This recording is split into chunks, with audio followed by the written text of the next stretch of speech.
doubling your traffic is not going to double your sales. But if we invest in your conversion, we may triple or quadruple your sales. Welcome to Honest E-commerce, where we're dedicated to cutting through the BS and finding actionable advice for online store owners. I'm your host, Chase Clymer, and I believe running an online business does not have to be complicated or a guessing game. If you're struggling with scaling your sales, Electric Eye is here to help. To apply to work with us, visit electriceye.io/connect to learn more. Now let's get on with the show.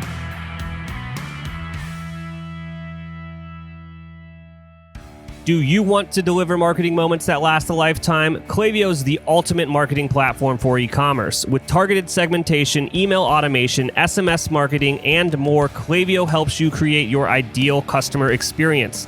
See why Klaviyo is trusted by more than 50,000 brands like Living Proof, Solo Stove, and Huckberry. Keep your customers coming back. Get a free trial at klaviyo.com/honest. That's KLAVIYO.com/HONEST.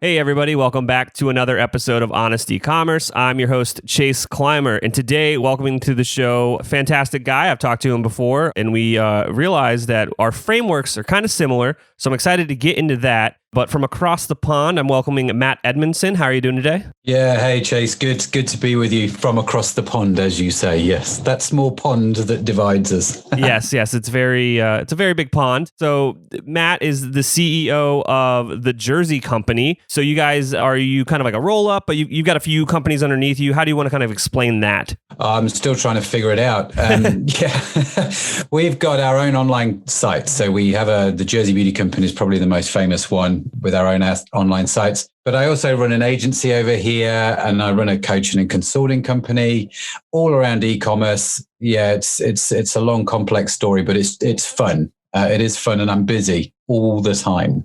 Absolutely. So you guys have sold to almost 120,000 or more than 120,000 customers. You guys achieved global sales of around 75 million. So Matt knows what he's doing with his portfolio of companies. So take me back to the beginning. How'd you cut your teeth in e-com? How'd you come down this path? It's a really great question, Chase, actually. It's like many things you do in life, I kind of got here by accident. It was not intentional. It was just complete accident. I used to sell... in the days gone by, I used to sell saunas and steam rooms, and I used to design health spas. And a friend of mine came to me one day and said that he was looking for a website. He'd heard of these things called websites. This was back in the late 90s. And he thought he should get one. And did I know anybody that could do it? Well, I knew only one company at the time that could create websites, and they charged a small fortune. So I said to him, well, listen, if you buy me the software, which back then was not Illustrator. What was it called? Dreamweaver. If you remember Dreamweaver days. I do. Yeah. I said to him, if you buy me Dreamweaver, I'll figure it out. And we just sort of shook hands on it. And then I figured out how to use the software and write websites. And it wasn't too long after that where we then decided, well, if we can do these websites, surely we can do it where people can buy products on our website, because that was starting to take off in the late 90s, the early noughties, And that was basically it. It was just a guy coming into my office asking me a question. I thought, well, I can have a go at that, and see what happens. So you were always a tinkerer, a creative guy, always accepting challenges. Some of that rings true with me. I remember the first time someone asked me if I could make a website, and I was like, maybe. Let's find out. I don't know. Let's have a go. And what's the worst that could happen, right? Yeah, we're back here, and you just don't have a website, and I've learned that I can't make one. But actually, I could make one, and now we're here. So it was pretty fun experiment. Yeah. All right. So after that, you figured out that you could make websites. Where did kind of the birth of Jersey Beauty come from, and kind of your first, what would we call that? Your first success? I don't want to, put words in your mouth. Sure. It was our first major success. I'd set up e-commerce sites before then.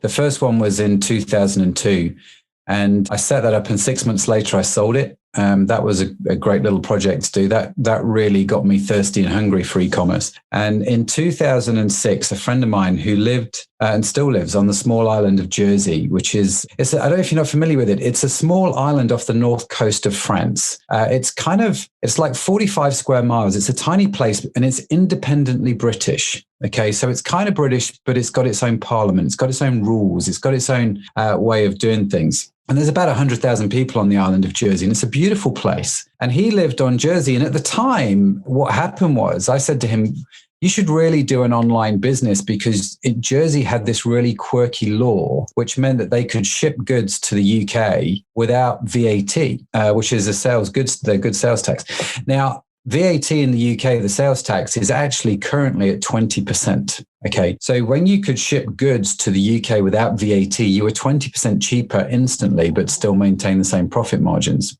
And so Andy was like, well, what could we sell online? And so we looked, and he owned a couple of health clubs at the time, and he had some skincare products on the shelves. And we're like, well, let's just sell those and see what happens. It's not the way I counsel people to do it now. Got to be honest with you, Chase. We'll get into that with the framework. But we were just like, let's just give it a go and see what happens. And we launched in August 2006, that website.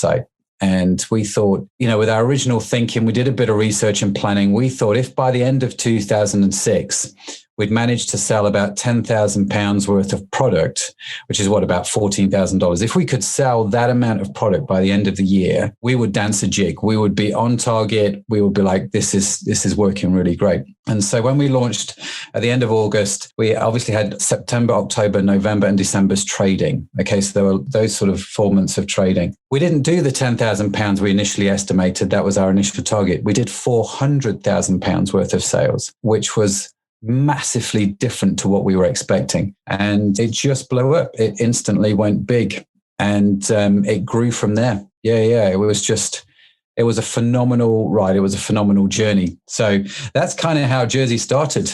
Yeah. With the launch of that, so that was back in 2006? Yeah, that's right.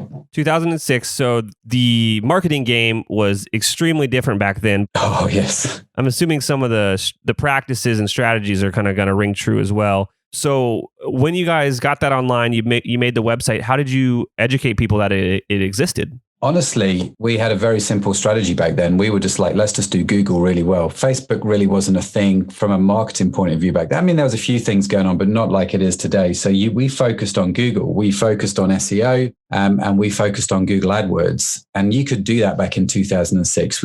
The way we built it in 2006 is not how you would do it if you're starting today. But back then, the opportunity was there. It was incredible. We just literally dominated Google AdWords. Because of the way that we could distribute from Jersey, because of the pricing advantage that we had, it didn't take long for word to spread amongst the people that bought those products that actually we could ship it to you cheaper than most people. And word of mouth was prolific. It was absolutely prolific. This was the days when you could send an email blast out to people. There weren't any spam laws. There weren't any kind of right or wrong ways of doing this. We would just send an email out, and most people would open the email because they weren't getting many emails. And then they would forward them to their friends because they thought their friends would be interested. And it really captured people's imaginations. It was all about right place, right time for us. Yeah, I can only imagine, and I feel like there's some people listening to the podcast today that are just getting started, and they're like, man, it was so much easier back then. And, well, that's all well wishes, but let's kind of talk about now. Let's pivot a little bit more. So nowadays you're helping people launch brands just like that. Is that correct? Yeah. And I actually, Chase, I don't know if it was easier back then. I think there were things that were easier back then, like some of the marketing and maybe dominating on Google, and Google AdWords was a bit easier and definitely a lot cheaper back then. Well, you know what? I will clarify what I meant to say. It seems like it was easier back then is probably what people are thinking. Starting a business is always difficult. Let's clarify a bit there. You guys found tremendous, almost overnight success. Let's talk about what broke, what went wrong with finding that success. What happens when your business almost goes viral? You know what I mean? Oh, it was crazy. I mean, one of the big problems there's two big problems that we had to sort of think about. One was getting enough stock to fulfill the orders. The problem that Jersey had, it had this VAT advantage, but it was not set up or geared for the sudden onslaught of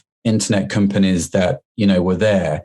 And it was the delivery systems that weren't great. And so because it was a small island, it takes, several hours for the boats to get from England to Jersey. So if you had bad seas, which, if you know anything about England, weather is not our strongest point, is it? We're known for our bad weather. So bad seas would happen a lot. So just the distribution was a nightmare. How do you set up a warehouse quickly and deliver the parcels? How do you find a reliable shipping company? These were all good problems to have, but they were fundamental problems. How do you pick and pack an order the same day that it comes in so your customer gets it the next day? Because all these things started to happen, and we had to make sure that we were on top of our delivery game. So yeah, there was a lot of stuff that we had to do to pick it up. They were the things that almost broke us. Yeah, I feel like setting expectations, customer service, these are things people almost overlook, because the North Star of like, wow, we're doing crazy sales, like that's cool, but you're going to get crazy returns if you're not fulfilling it. You know what I mean? Yeah, absolutely. And, with the internet these days, if you give any ounce of bad customer service, your customers are going to tell the whole world. Do you know what I mean? There's that famous phrase, isn't there? If you give good customer service, your customer might tell a friend. If you give bad customer service, your customer is going to tell the whole world. And that was true then, and it's true now. In fact, the point, we did a major pivot in 2012, the start of 2012. So Jersey had been running for 5 years. And we moved the whole company from Jersey to the UK because we'd lost the VAT advantage. That loophole kind of got closed. And we shifted it to the UK because of the shipping and the warehousing, and the ability to get parcels to customers next day was becoming more and more significant. It was becoming a bigger and bigger part of what customers wanted. And so we made this fundamental business change. A friend of mine who lives in Dallas, Texas, he drew on a piece of paper for me once, a triangle. And if you can kind of follow along this drawing in your head. So he drew this triangle on a piece of paper, and in each corner of the triangle, he wrote, in one corner, he wrote price. In another corner, he wrote quality. And then in another corner, he wrote service. And he said to me, Matt, you have to pick two because you can't do all three. In other words, you can't have a quality product at a low price and give great customer service. You have to have more profit in your product to be able to do those two things, have quality products and give great customer service.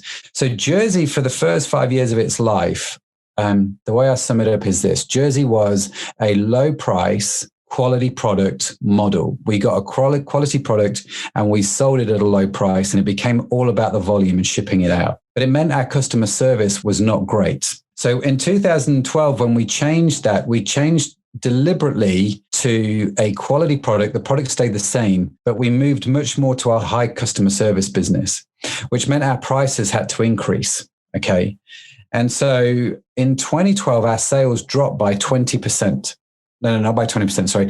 They dropped by about 10% in 2012. Okay. Because our prices had gone up. But by the end of 2012, so we'd been, after this sort of the end of the second year of doing this little experiment, our sales were 20% higher than when we moved it over from Jersey. So there was this initial slump, but because of the focus on customer service, because that was becoming more and more of an issue, our sales increased overall by 20% from when we first moved it to Jersey. It was quite outstanding to see this, again, this quite significant growth when we changed our business model. Absolutely. And there's something to be said, and this goes across every type of business, service, product, whatever. When you raise your prices, you're going to lose customers, but the customers that stick around are higher quality. Yeah. It's amazing. People will have a million questions about something that's pretty low cost, but once it kind of gets into that more value-based pricing, the questions kind of go away. Absolutely.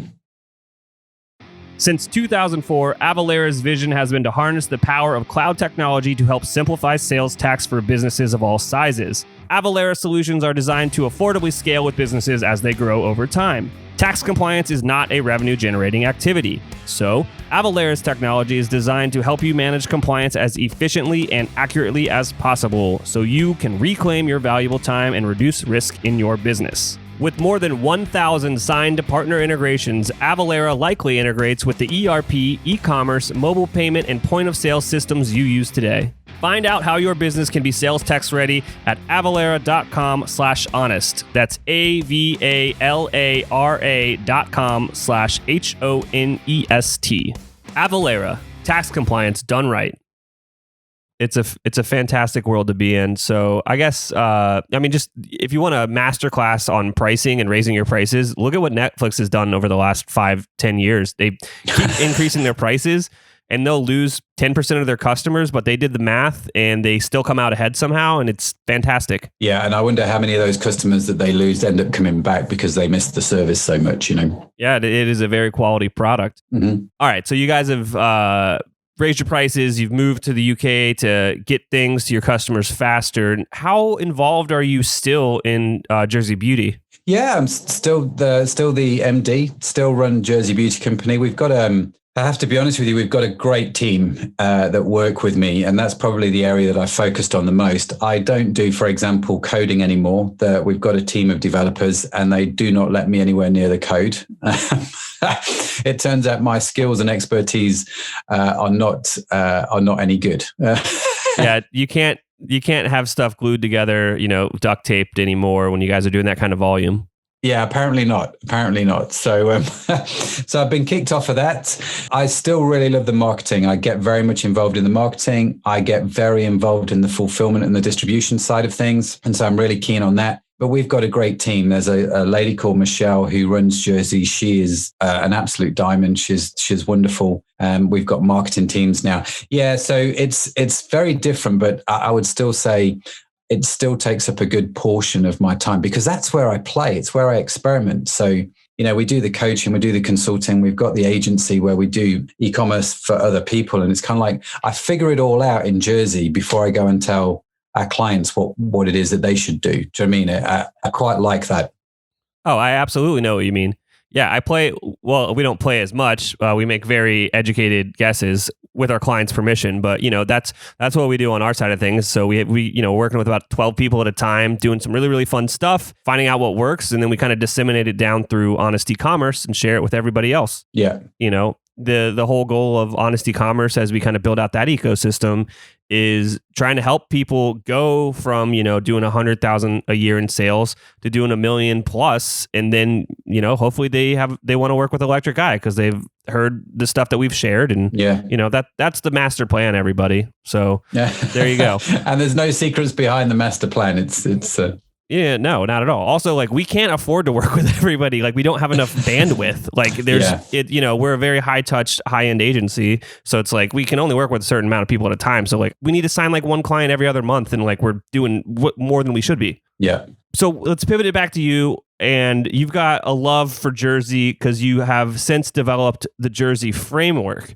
So where did that come from? And let's kind of get into that and talk about that. Sure. So what happened was as Jersey became bigger and bigger and more successful, more and more people came to me and said, can you come help us with our e-commerce business? Can you give us, the benefit of your advice for whatever it's worth? And again, this was purely one of those things, that I wasn't looking to get into this whole field of coaching or consulting or doing the courses. I just wasn't. It just came about because people asked a question. And it became obvious, and you'll know this, Chase, right? When you talk to people, when you do the coaching, the teaching, whatever language you use, mm-hmm. you need a way to explain it. You need a way to explain your methodology in a way that works for other companies that they can implement it. And so we came up with a framework that just so happened to be these sort of 6 segments. And we worked hard to try and figure out how we could make that say Jersey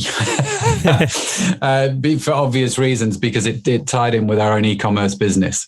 Yeah. But that, again, it was just, like I say, somebody asking a question and we're just how do I take what I know intuitively?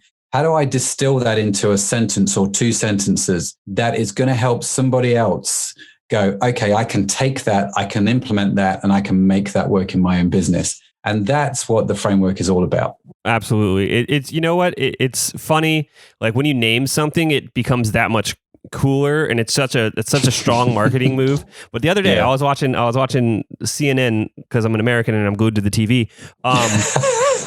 Watching this, and there was a commercial for one of the new invisible retainer straighten your teeth companies. I don't believe it was the major one, but anyways, so they had this thing on there and it was the only one that has proven smart migration technology involved, and I was they just straight up made up that word and used it in their advertising. And I just think that's that's such a funny marketing thing where you can just create your own edge by just inventing something. Yeah, and companies do it all the time, don't they? And you see things and it's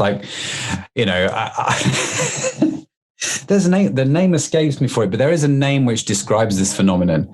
But yeah, we see it on this side of the pond as well. People just making stuff up all the time. And it works. In terms of marketing language. It totally works. Yeah. So for anyone out there that has an e-commerce company and you want to create an edge, just market one, just make one. You know what I mean? You invent something. It's fine. It works. You're not technically lying. I don't know. Maybe that's getting into libel, and I'm not a lawyer, so you should probably read some laws, but if you have something that's unique about your product and you can put a name to it, there's your marketing edge. Yeah, and you see this all the time in the beauty industry, to be honest with you. They'll come up with names for ingredients that's in effect, a standard ingredient. But if they name it differently, it feels like it's got something different. So, if you had dry skin and you tried this product and didn't work, maybe you should try this product because that's kind of that product, but it's got this ingredient that no one else has got. And, we'll try that. And it's just a made up name or a fancy name for an ingredient that's already in there. Or our exclusive formula.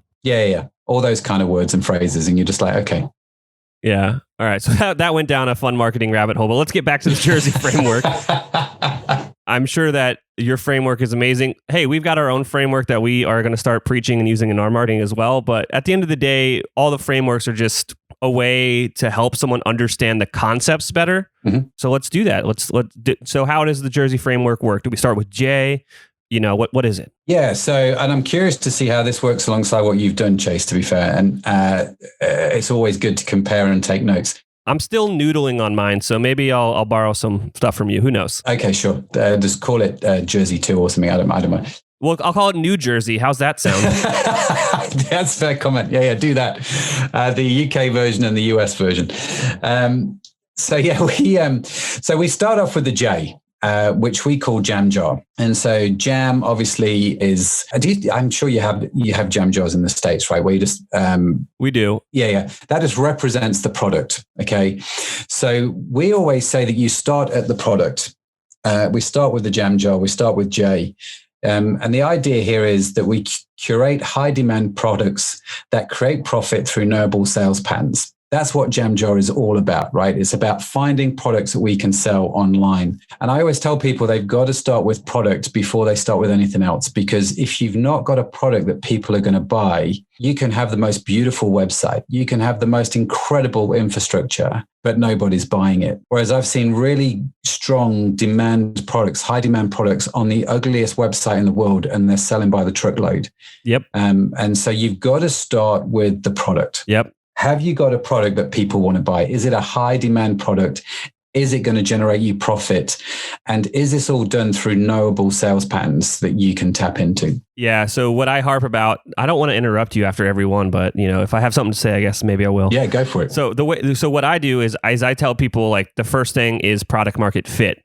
And that's exactly what you're talking about here with Jay on the Jam Jar. It's, again, if you have an ugly website and it's still selling, you're onto something. Your offer and your product are great. The market wants it. That's product market fit. Mm-hmm. But, you can go and spend 6 figures plus on a beautiful website, but if no one wants your product, you just wasted money. Yeah. And I've seen that a lot, actually. I can tell you the story of a company that spent 120 grand on their website, and their sales just went through the floor the moment they upgraded it to this super expensive website. Just crazy stuff to do. Anyway, we digress. There are stories that we can definitely get into. Mm-hmm. But yeah, once you've started with the product, once you've figured out, is this a product somebody is willing to buy, somebody is willing to pay money for? And this is where I think you saw it a lot a few years ago. There was a mad rush for people to set up a Shopify website. And they went to AliExpress. They found a product that was cheap on AliExpress. Let's just say it's sunglasses. And they'd put them on their website for 10 times the amount that people would buy them on AliExpress. You would then market that website and you would get them drop shipped in from China, and they'd take 5 to 6 weeks to arrive. And it was a really popular thing to do. And a few people made reasonable money at it. Most people failed. And they failed because fundamentally they didn't take the time to understand if the market was ready to buy this product or not. Was it a high demand product? No. There's a reason you can buy it for $2 or $3 on AliExpress, because no one wants to spend big money on it, right? They just don't. Now, there are a few stories and a few gems out there that you can get as long as you take the time to do the research on the product, and don't just assume because it's cheap, I can sell it for 10 times that amount where I am, I'm going to make a shed load of money. It just doesn't work out that way anymore. Not at all. It's so hard. The drop shipping model like that was popular a few years back. It's just so dead. And when people come to me and I can recognize the patterns in what they're saying, I go, hey, you got sold on an old dream. That's wrong. Like, that's not going to work anymore. Here's why. Yeah, exactly. What do all e-commerce stores have in common? That's right, customers. And those customers are going to have questions. Gorgias is the leading e-commerce help desk with over 5,500 customers on Shopify, Magento, and BigCommerce. Their software is built with machine learning to optimize your support system and allow your team to save time and money on repetitive inquiries while still remaining personalized. What it does is take all of your customers' insights and information, brings it into their amazing dashboard so you can solve your customer's problem as quickly as possible. If you want to give Gorgias a try, visit gorgias.grsm.io/honest to get your second month free. That's gorgias.grsm.io/honest. So that was the J. The E, the first E in Jersey, we call engineer. So this is about engineering. This is about the website. So it's about building an adaptable platform that provides the best buying experience and integrates with your business systems. Okay. So if you're just starting out, you've got a wide range of choice. If you're already up and running and your business is doing super well, it becomes a lot more complex because whatever you choose, whatever you do has got to integrate with your existing business systems. And the advice here, whenever you're choosing a website, is to choose something that's going to work for you, but predominantly works for your customer. Okay. Mm-hmm. So you've got to build a website around your customer, around what it is they want, around how they're going to buy your product. So you build that platform. It's all about engineering, building the website, but you don't start on the website until you've got your product. Awesome. I'm just going to bite my tongue until the end of it now. I'm writing notes. Okay. So the third step of the Jersey framework we call resonate. And so we've got our product, we've got our website. So when somebody is on our website, we've got to think about things like their buying journey. We've got to think about things like their buying experience. What's our navigation like? How's the search functionality work? How have we categorized products? What should we do? What should we not do? What's best practices for our industry to enable people to quickly find what it is they're looking for? But more than that, how can we convert the visitor? How do we get them to buy? But how do we engage with them if they're not ready to buy? Okay. So the majority of people visiting your website are not going to buy first time. Is there a way I can on-ramp that person? Is there a way I could connect with them before they're ready to buy and give them whatever help and information they need to help them choose to buy from us, right? How do I on-ramp them? Mm-hmm. And for me, that comes in this whole section here about resonate. This is about building that brilliant customer buying experience on your website. Yeah, I've got some awesome notes here. It's funny how you are very, very similar to some of the things that I have. We're just putting them in different orders because at the end of the day, we're not reinventing the wheel here. It's pretty straightforward. It's amazing how simple e-commerce is, isn't it? Yeah. I need a product. I need a website. I need to make sure that my website works when people get on it. So this is not rocket science so far. The fourth step, send. This is the one that I instantly get asked about by people all over the world. They want to go straight to marketing. So for me, send. How do I send people to my website? So you've got to find your customers, direct them to your website in order that they buy from you. And that's the critical thing that sometimes I think people have missed in marketing. You can pay thousands and thousands of dollars to have people go to your website and read a blog post, which is kind of cool if you just want 10,000 visitors. Mm-hmm. But I'm much more interested in the 1,000 visitors that maybe are ready to buy, who or maybe will buy from me in the future. I don't care how many people ultimately read the blog post. I care about how many people buy. And so it's about getting the right traffic to your website. Yes. And understanding e-commerce marketing, getting your head around the different aspects of e-commerce marketing, understanding what works for you, understanding what works for your customer, and just going straight for that, no problem. Yeah. You're hitting on things that I always bring up. And it's usually when people are reaching out to agencies, consultants, freelancers, whatever, they are specifically requesting marketing help. Mm-hmm. Which is not the first step ever. No. No.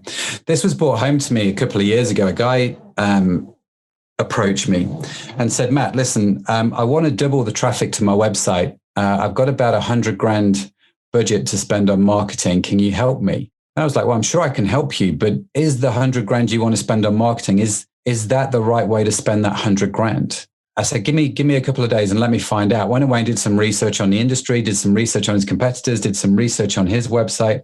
And I simply said to him, I think if you spent probably about $60,000 of that revamping your website and getting the customer experience on your website much better, you would convert much more traffic than you currently do. I don't think you have a traffic problem. I think you have a conversion problem. You're getting the same numbers as your competitors are to their websites, but they're converting probably 4 times more than you are. So if we invest in your conversion, doubling your traffic is not going to double your sales. But if we invest in your conversion, we may triple or quadruple your sales. I have that conversation once a week. Yeah, it's a really common theme, isn't it? It's really, really common. Or the other one, they come to you and say, right, how do I do Facebook ads? That's the really popular one. How do I do Facebook ads? My first question is, are your customers on Facebook? Yeah, that's something that you need to consider. Yeah. Right. If you're marketing to teenagers, Facebook ads aren't going to help you. They're just not. You need to be on Snapchat. Do you know what I mean? You've got to go where your customer is, understand where your customers lie. And another company we're talking to this week want to do a big mad customer acquisition strategy, going to spend probably around 250 grand on ads.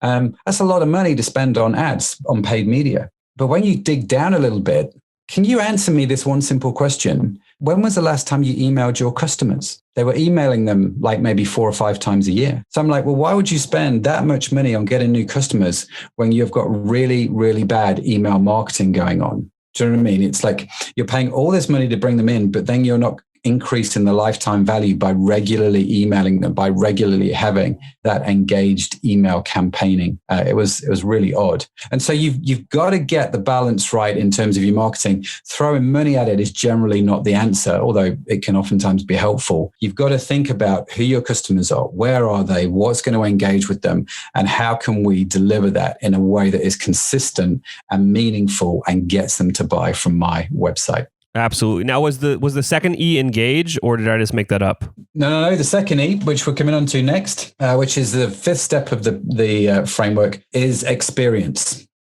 So this for me was highlighted with Jersey really, really acutely. A few years ago, we did this thing when we moved it over from Jersey to the UK. The first thing I did was I went and purchased the exact same products from all of my competitors. Okay, so I placed the same order on everybody's website, including our own. And what I wanted to do was I wanted to see which company got their products to me the first, which ones charged me what packaging it came in, what courier they used. I wanted to understand that in a lot more detail. So we purchased from all of our competitors' websites, and the products came in a whole manner of things. So one set of products came in what I call a jiffy bag, which is basically a padded envelope, the one with a bubble wrap inside. Mm-hmm. And they're called jiffy bags here in the UK. We were the only ones that were sending the products out in the protective cardboard boxes. Well, that gave us an edge. That was cool.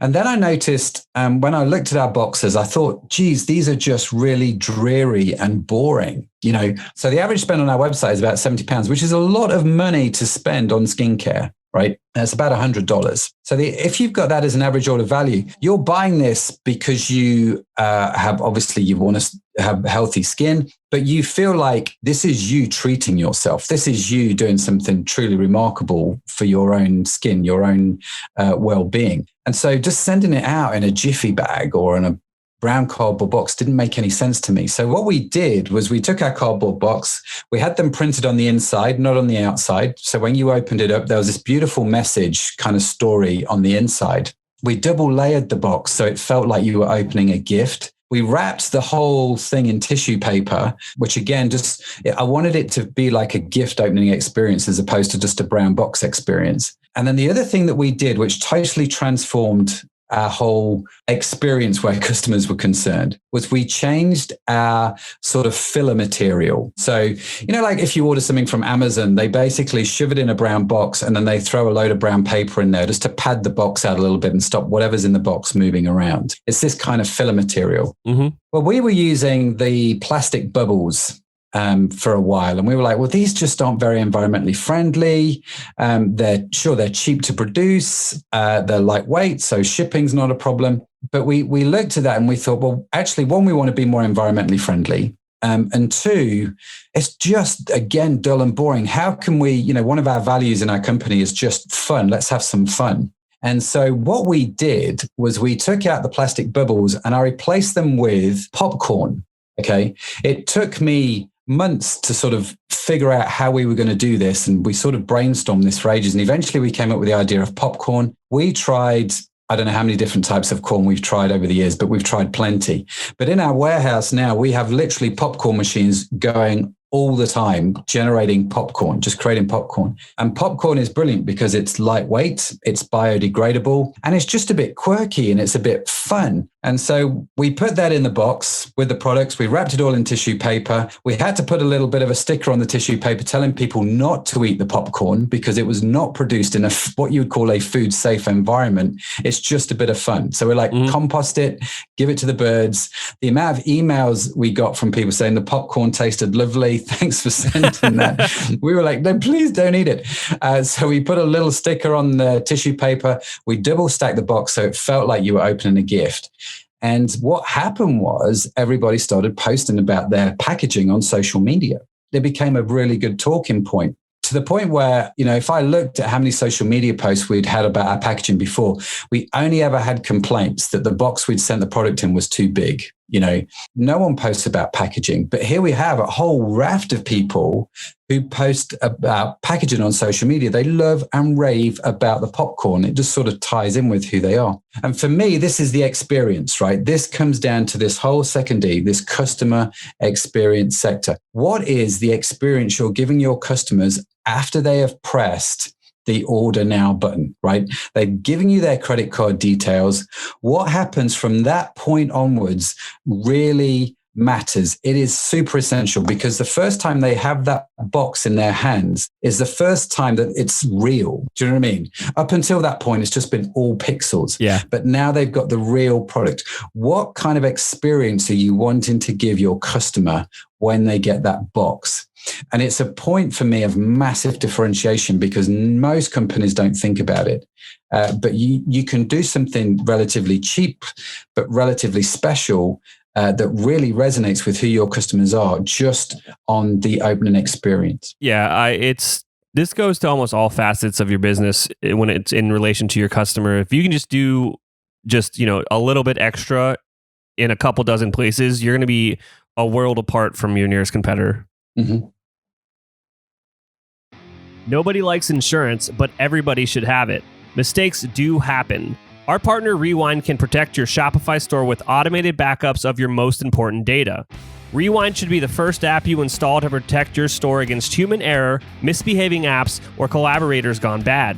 It's like having your very own magic undo button.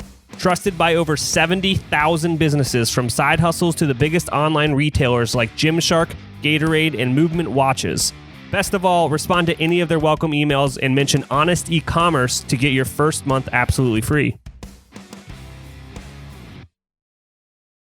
So we're rounding it out. We're coming up on the end of the framework. So what is why? So why we call yo-yo. And this is where we say what you want to do here is work really hard to build a repeatable and referable business. And so I see a lot of companies coming to me all the time, coming to me and saying, I need to grow.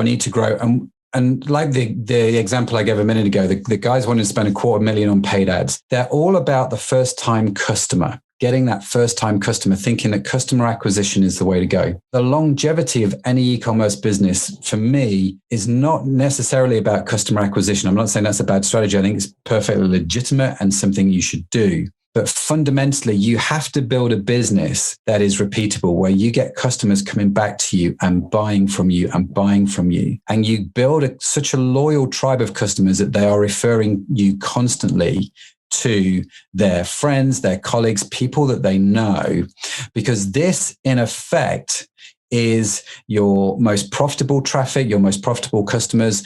This is how, for me, you build a really successful business. Is you don't rely just all on paid media.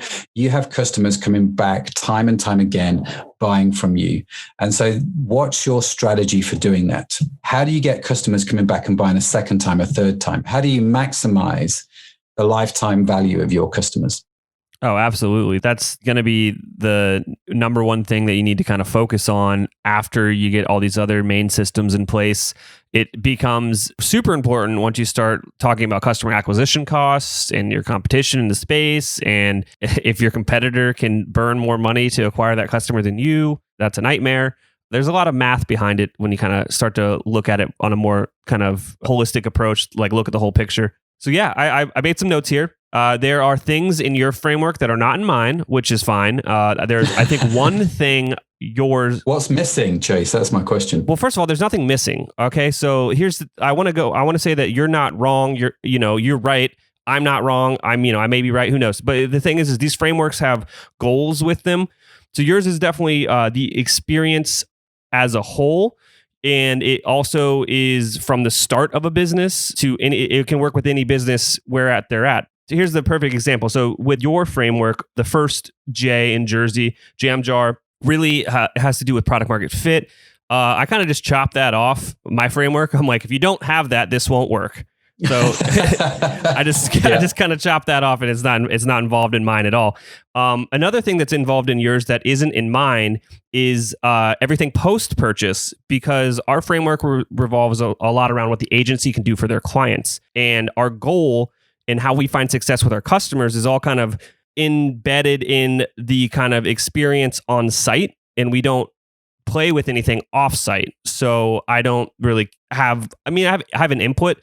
Everything you said about that unboxing experience is amazing advice, but that's not really what our agency does. So that's not really involved in our framework at all. Mm-hmm. There are some highlights there that aren't included, but then there's a lot of stuff that is absolutely included in our framework. So our framework is the brand scaling framework. This is the first time I think I'm talking about it on the show, but it'll be, I'm doing a course about it for Shopify actually. So it'll be on Shopify Compass, and then we'll use it in all of our marketing so everyone gets familiar with it. But it kind of goes down to the 3 to 4 KPIs that matter in e-commerce, in my opinion. Okay. Which obviously this is my opinion, but it's kind of based in fact, and these things work. And we have case studies around it that show that, this thought process works. So we kind of position it to the numbers. So like, these are the KPIs that matter. For a long time, I was going only with 3. And then recently I'm like, I may have to rethink this and add in a 4th. So the 3 that I always look at are traffic, conversion rate, and average order value. And the 4th that's coming in now is lifetime value. And can you draw parallels where this is going to go with your framework? Sure. Yeah. So for the first one, your conversion rate, that's going to have to do with everything in your engineering column for engineer. Yeah. And it's going to have to do with stuff in the resonate column as well, that customer journey. So that's kind of in that first block there of your conversion rate. And that's fantastic. And then you've got the retargeting stuff that kind of lives in your resonate column. And your marketing column, that to me kind of all lives in the traffic column of my framework. Mm-hmm. But the one that I did notice that it may be in your framework and it may just be because I didn't hear it, but the one where we put a lot of kind of ideation on and strategy, and it's probably one of the hardest one, is the average order value column in our framework. Mm-hmm. Coming up with upsells, cross-sells, bundling, raising the average order value of all the purchases across the board is something we find is pretty crucial, because that can get you out of some bad territory of scaling costs. But that's the only one I didn't see a direct correlation with your framework. Yeah, no, you're totally right, Chase. That's a metric that we strongly recommend people. When we talk about these metrics with clients, when we go through this framework, we talk about average order value in just about all of these areas. Because if you've got high demand products, one of the things that you need to do is to curate the upsells. So if I'm selling, fountain pens, I need to figure out what ink to sell, what paper to sell. Do you know what I mean? All those things on the website. That all comes for me in the research. What can you cross-sell? What can you upsell? How do I increase the average order value? In engineering, so you come to your website, how do I display these products on the website in a way that connects with the right products? We call them related products. How do I get that to work? How's that going to make sense? If we talk about resonance, it's like, what can I do? Can I do bundles? Can I do opening videos? Can I do, sort of a blog post on why this ink is the perfect ink to go with this particular fountain pen? All of that sort of stuff. It is absolutely, as you say, totally agree, absolutely critical, the average order value and how you increase that. How do you get that up? Because you've worked hard to get that customer, you're shipping stuff out to them, make it easy to add another 10, 20, 30% onto that order value. And you start to fly, right? Oh, absolutely. Yeah. I mean, I'm sure if we wanted to take the time and put our frameworks on a whiteboard, we could just draw arrows between everything. And we're like, these are the same thing with different, you know what I mean? It's going to be scary close. And here's the thing. I guarantee that I'm going to have guests on this podcast. I'm sure you've talked to people in your life and in the consulting space that have similar methodologies behind how they're going to help a business scale. Mm-hmm. And you know what? A lot of these things, half of what we're talking about here applies to any business, not just e-commerce. Now that I'm kind of like trying to run through it quickly in my head. So a lot of these are really just, this is how you grow businesses. And the frameworks that you and I have come up with are more geared towards e-commerce. Absolutely. I think, like I said at the start, this is not rocket science. This is just, I needed a way to explain to customers what I thought were the 6 critical elements of running a successful e-commerce business, as I saw them in running my own e-commerce businesses, the 6 areas that we focus on. And it wasn't just web related. Like you say, we've gone from the beginning to the end. These are the 6 areas that we need to think about. Where are you working hard in these 6 areas? What's missing? What's broken? What could you do to improve in that specific area? And I think part of my job as, running Jersey Beauty Company, running e-commerce businesses, is I just regularly look at the businesses. I go down this checklist, these 6 items. What's missing? What's not working? Where have we got stuck in that particular area? What could I do to improve it? What trends am I seeing with our customers in those areas? And doing that, I think it always keeps you sharp. It always keeps you, on the edge of what you should be doing. Absolutely. So before we go here, I do want to take some time to highlight that you now have a masterclass that's out. Does the masterclass teach this framework, or what would someone kind of learn in your e-commerce masterclass? Yeah, it's exactly what we do. The masterclass is deep diving into each of these 6 segments. So how do I go and find high demand products? What research do I need to do? What kind of things do I need to look for in the products? What kind of products should I not sell? What kind of things do I look for in an e-commerce platform? How do I build high conversion pages and all that sort of stuff? So yeah, the 7 pillars of e-commerce marketing, we go through all of those in the Send section. We talk an awful lot about the customer experience and deep dive into that. So yeah, the whole masterclass is about 8 or 9 hours of teaching, just going into these 6 different areas. That's fantastic. And I'll make sure to link to that in the description of this episode. Other than that, if people are, picking up what you're putting down, how do they reach out? How do they get a hold of you? There you go. Yeah, no, great. Simply just head on over to mattedmondson.com. And, that's my website, mattedmondson.com.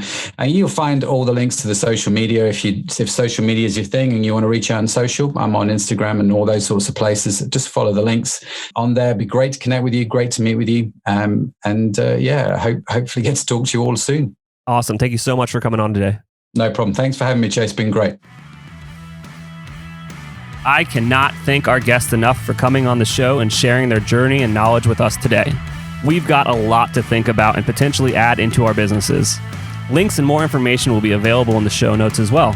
If anything in this podcast resonated with you and your business, feel free to reach out and learn more at electriceye.io/connect. Also, make sure you subscribe and leave an amazing review. Thank you.